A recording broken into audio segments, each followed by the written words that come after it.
Salutations mes amis. Martin Luther est sans aucun doute le réformateur protestant le plus connu.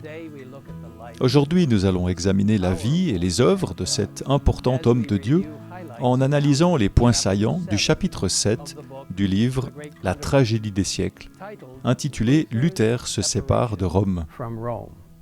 Vous pouvez télécharger une copie gratuite de ce livre sur le site indiqué en bas de votre écran. Martin Luther est né dans une humble maison paysanne le 10 novembre 1483 à Eisleben, en Allemagne. Ses parents, Hans et Margaret Luther, étaient des travailleurs acharnés, craignant Dieu et attachés à l'éducation et à la formation de leurs enfants. Enfant, Luther entendait souvent son père prier pour lui, demandant en prière qu'il puisse rester fidèle au Seigneur et qu'il contribue un jour à l'avancement de son règne. Hans Luther ne savait pas à quel point sa prière serait exaucée de manière surprenante.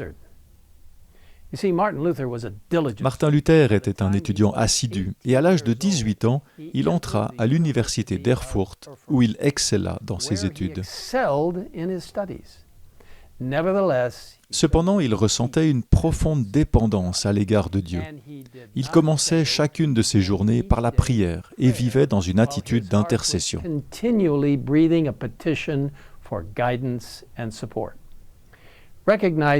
Reconnaissant l'importance vitale de la prière, il disait « Bien prier est plus qu'à moitié étudier ».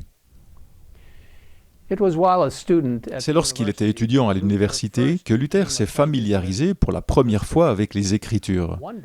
Un jour, alors qu'il se trouvait à la bibliothèque, Luther a découvert une Bible en latin. Il n'avait jamais vu un tel livre et n'en connaissait pas l'existence. Il avait entendu des extraits des évangiles et des épîtres lus pendant les services religieux et avait supposé qu'il s'agissait de la Bible entière. Maintenant, pour la première fois, il avait la Bible complète dans ses mains. C'est avec un étonnement mêlé de crainte qu'il tournait les pages sacrées. Le cœur battant, le pouls accéléré, il s'interrompait pour s'écrier « Oh, si mon Dieu voulait un jour me donner à moi un tel livre !»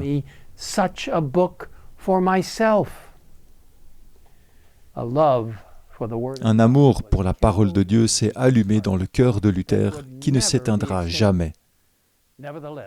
Cependant, il n'avait pas encore découvert l'extraordinaire grâce de Dieu écrite dans ces pages. Et avec un désir ardent de se libérer du péché et de trouver la paix en Dieu, Luther décida d'entrer dans un monastère et de devenir moine.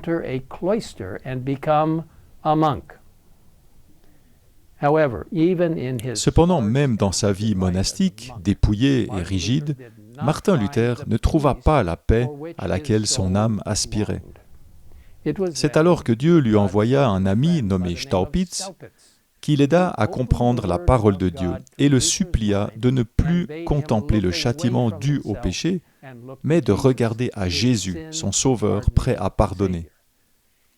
C'est une leçon que Luther n'a jamais oubliée. Luther fut ordonné prêtre et fut appelé à quitter le monastère pour devenir professeur à l'université de Wittenberg. Il commença à donner des conférences sur la Bible, en particulier sur le livre des psaumes, sur les évangiles et sur les épîtres. Les auditeurs étaient enthousiastes, car pour la première fois, ils comprenaient la beauté de la parole de Dieu. À cette époque, Luther se rendit à Rome, mais il fut consterné par ce qu'il y trouva. Il écrira plus tard « On ne saurait croire les péchés et les actions infâmes qui se commettent dans Rome. Il faut le voir et l'entendre pour le croire. » À l'époque, le pape avait publié un décret promettant l'indulgence, c'est-à-dire le pardon des péchés, à ceux qui montraient à genoux un escalier censé être le même que celui que Jésus avait descendu après avoir quitté la salle du jugement romain.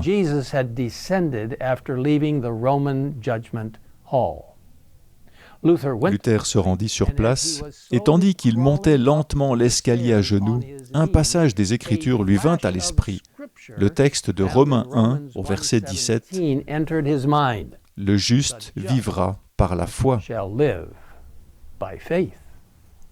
Il se leva et s'enfuit de cet endroit avec honte et horreur.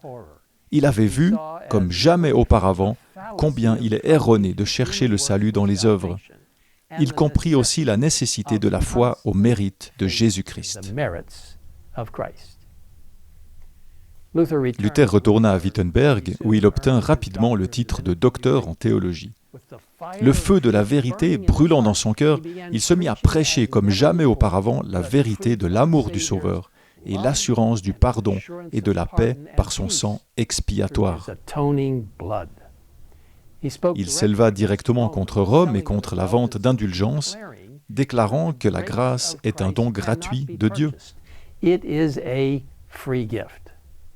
Le 31 octobre 1517, à la veille de la Toussaint, Luther afficha sur la porte de l'église de Wittenberg un document contenant 95 propositions ou thèses contre la doctrine des indulgences. 95 propositions or theses against the doctrine of indulgences. La nouvelle de cet acte courageux, ainsi que les 95 thèses, se répandirent comme une traînée de poudre dans toute l'Allemagne et au-delà, provoquant la colère de Rome. Bien que Luther ait tremblé en voyant les forces déployées contre lui, il regarda à Dieu seul et il apprit à se reposer en toute sécurité sur son bras puissant.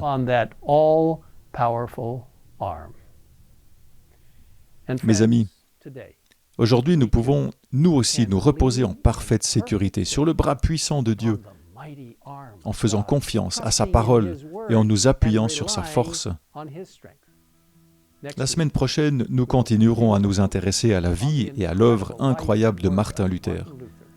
Et une fois encore, si vous ne l'avez pas encore fait, je vous encourage à télécharger une copie gratuite du livre « La tragédie des siècles » sur le site indiqué ci-dessous.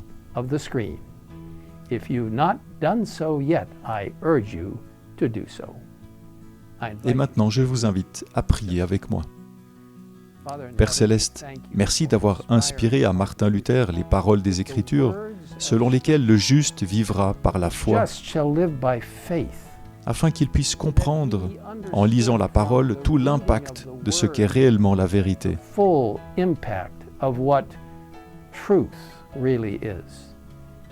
Merci d'avoir travaillé, à travers Martin Luther, pour aider à mettre les Écritures à la portée des gens. Et maintenant, Seigneur, aide-nous à faire usage de ces paroles merveilleuses et puissantes de la Bible. Aide-nous à en faire bon usage, car elles sont à notre disposition en ce moment. Merci de nous écouter dans cette prière. Aide-nous à rester concentrés sur toi et sur la vérité de ta sainte parole. Nous te le demandons au nom de Jésus. Amen. Amen.